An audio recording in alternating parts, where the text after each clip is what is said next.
I'm Ruth Olide, and I want to welcome you to 10 Minutes Ladies Time with Ruth. I'm excited to be at 10 Minutes Ladies Time with Ruth. I'm always excited to be at 10 Minutes Ladies Time with Ruth. And also, I'm always thanking those that are always following and always liking and subscribing. Thank you so much for making it possible for me and for us to reach the world with the gospel of Christ. So without much say or ado, I'm going to dive straight into today's topic in 10 Minutes Ladies Time with Ruth. And today's topic is spiritual mentorship. Spiritual mentorship. Okay, this is a very sensitive one because so many things happen in the body of Christ, and because people have been betrayed by so-called mentors, spiritual mentors, and they have been betrayed by people that they trust, with their secrets or with their life information. So because of that, they feel that the issue of spiritual mentorship should be cancelled. But no, despite everything that's happening around us, I need you to know that spiritual mentorship is a biblical pattern. It's a biblical pattern. You see in the life of Abraham, Lot looking up to Abraham, even though Abraham was his uncle, but yet he looked up to Abraham as a spiritual mentor. So when Abraham was leaving the hometown, Lot went with him. He didn't have a reason to, but because of so much trust that he had for Abraham and so much belief that he had for Abraham, he had to follow him to the promised land. He had to believe his God and follow him to the promised land which God had promised him. So also in the life of Moses, you see Moses and Joshua. Joshua was somebody that was mentored by Moses. Joshua was mentored by Moses to become a leader. He knew that Joshua was going to take over from him and trained Joshua, not just physically, but also emotionally, also spiritually, so that he can become the leader that God wanted him to be. So coming to the New Testament, we have Paul and Timothy, which is the most common one. We have Paul and Silas. You understand? Paul was a spiritual figure, was a mentor that people like Timothy, Silas, and a whole lot of them looked up to. It is important that you are spiritually guided and spiritually covered as a child of God. And I'm speaking as a woman to woman right now. It is important that you have somebody over you that oversees you, that tells you, no, don't do this, don't do that. Because most of the time, people that fall into the trap of the enemy, people that make crazy mistakes in life, are because they did not have anybody to guide them rightly. You cannot just go through life alone. You don't know it all. There are people that have gone ahead of you, that have experienced things that you have not even experienced. There are people that have experienced what you are experiencing right now.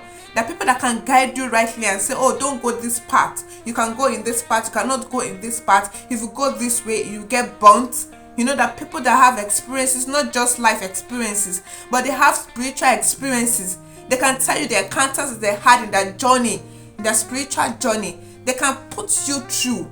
You need an overseer over you. You need a covering over you. I know everybody says, oh, I'm a child of God. I know Jesus. Jesus is covering me. Yes, but Jesus has also put people, spiritual guidance over you so that they can put you through in life. Growing spiritually is not easy. Me as a person, I have a mentor. I have people that I speak to and say, I want to do this, I want to do that. When I was writing my first book, I sent it to one of my spiritual mentors. I told her to read through. When I was publishing my book, I told her to read through and help me review, and she said this and this and that, and she encouraged me. You understand? I have people that I still speak to. Nobody is above correction. Nobody is above guidance. Most of us are running away from spiritual guidance because we feel that we don't want to be corrected. You don't want somebody to stop you when you want to do something. There are many decisions that you should not make, but you are making because you don't have anybody that can talk to you. You become a rebel in the spirit when someone cannot talk to you. When you don't have somebody over your head that can tell you, stop this, don't do that. Because even that person is telling you, is trying to guide you from a pattern that might destroy your life or that might destroy your ministry. So this is the reason why you need a spiritual guidance. Nobody is above mistake. Nobody is above correction.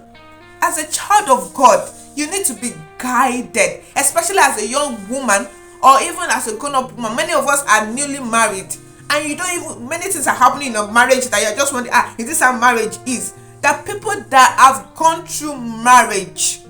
There are people that have experienced crazy things in their marriage, and they can put you through and say, this is how I overcame this is how I overcame that. They can tell you this is what to do, this is not what to do. You can always learn wisdom by submitting under a spiritual mentor.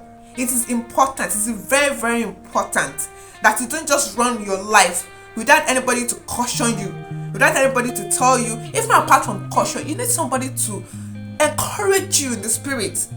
That's one of the work of a spiritual mentor too. She encourages you. She says, what you're doing, don't worry, keep doing it, don't be discouraged. God is going to help you. God is going to strengthen you. That's another thing that a spiritual mentor does. You cannot just go through life with nobody is encouraging you, nobody is correcting you when you're wrong. When things are happening to you, you cannot share your feelings with anybody. When you're sad, you cannot share it. You cannot rub mind with somebody that is higher than you, that can tell you, I've been in your shoes, don't worry, everything will be fine, just do this, just do that, just read this part of the Bible, just do this, somebody that can take account of your life and say, have you written your JAM? What is your JAM score? What school are you going to? Who are the guys in your life? who are the men in your life?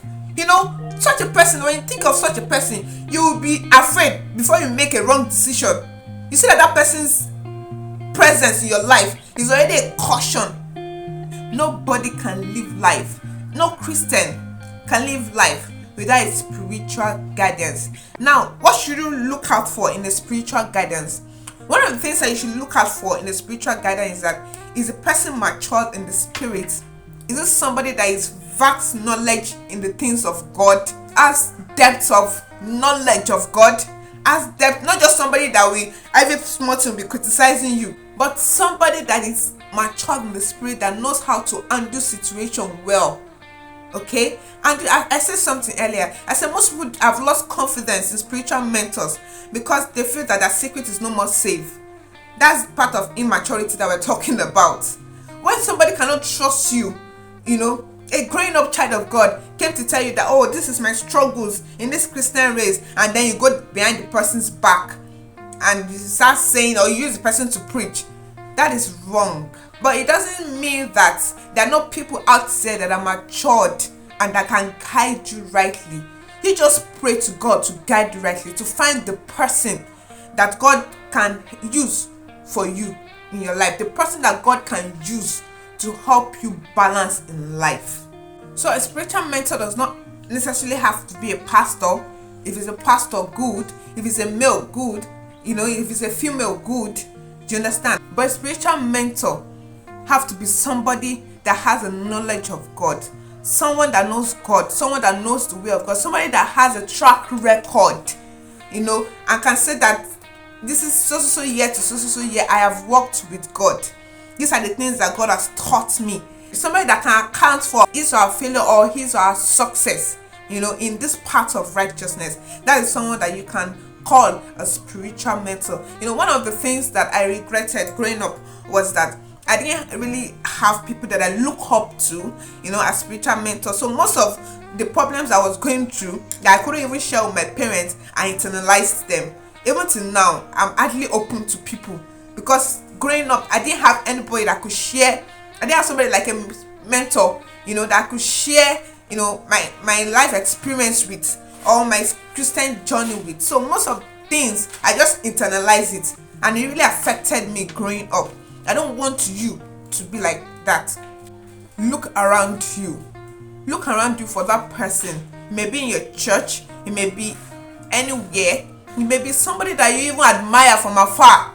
Look around you, and find that person that God has placed in your life to be like a spiritual guidance and a spiritual mentor so that you can have a balanced life and a fulfilled destiny.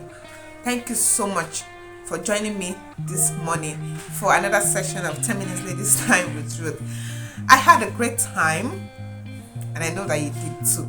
Don't forget to subscribe to our YouTube page, Brooks of Grace, and also you can also get our messages right now on Audio Mark. Yes, you can get our messages on Audio Mark. Just search for Olivia Yotunde, that is my husband, and you get most of his messages.